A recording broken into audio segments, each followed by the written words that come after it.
The Witcher: Sirens of the Deep is a Netflix movie that was released on February 11. It's part of the Witcher world.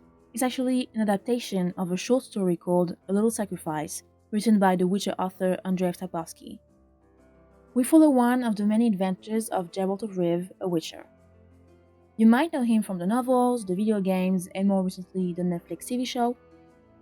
This movie is an animation movie that was written by Mike Ostrowski and Ray Benjamin and was directed by Kang Hae Chul. This is, in fact, not the first Witcher movie to come out. In 2021, the movie The Witcher: Nightmare of the Wolf, following the story of Vesemir, Geralt's mentor, was released on Netflix. Sirens of the Deep follows Geralt as he's tasked to kill a monster that is killing fishermen, but he soon realizes that this is more complicated than that. Geralt, as usual, is not alone. He is followed by his friend Jaskier, voiced by Joey Beatty, aka the same actor as from the Netflix show. He is hunted by Yennefer, also voiced by the live-action actress Anya Chalotra, which I thought was cool. They also meet some new people, including some merfolks, and of course, a bunch of monsters, as well as a new love interest for Witcher, Essie. If you have ever read the Witcher books by Andrzej Sapkowski, then you know that he likes to use traditional fairy tales as a story base. I have only read the first book of the series so far, but he clearly retells the stories of Snow White, Beauty and the Beast, etc., as a way to talk about humans and their failings. In this short story, and by extension in this movie, we revisit the story of The Little Mermaid. A mermaid princess named Shenza is in love with a human man named Aglavor, and they want to get married. I'm going to spoil you now, so if you have not watched the movie, this is your warning. Just like in a tale from Hans Christian Andersen, the princess's aunt is a witch that has been rejected by the people of her kingdom and that is looking to take the power for herself. Here, she is held by the king of the human village, which is Aglavor's father. Now, less about the movie and more about my opinion. First of all, I'd like to say that I really like the animation style. I am not usually an animation girly, but I can appreciate a good animation movie when I see one. I really like the use of color and the character designs. I'm sorry I don't have much else to say about it because I don't know much about animation, but if you do, please put it in the comments.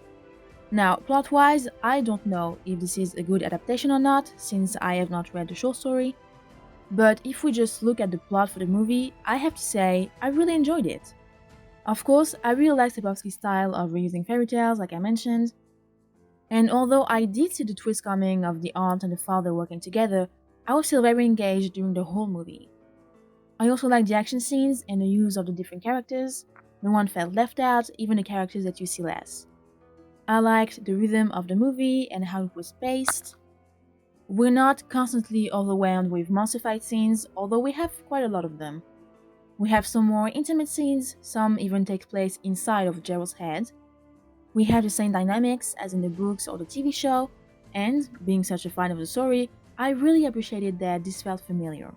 It felt familiar enough, but not like a copy of previous adaptations. We have Geralt thinking about Yennefer like he does every second of his life.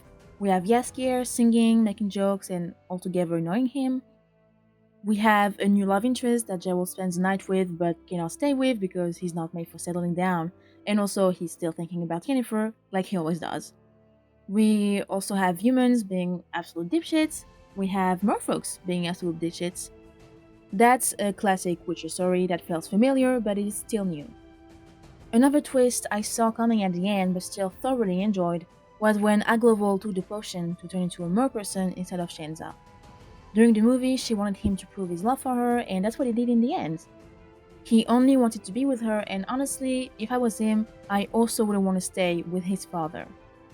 Well, to be fair, I would rather be a mermaid than be a lot of things. As you might have understood, I really love this movie. This is by far one of the best movies I've watched this year, and I am pretty confident that it will make my top 10 of the year. If you love the Witcher universe, if you love great animation movies, then this one is for you.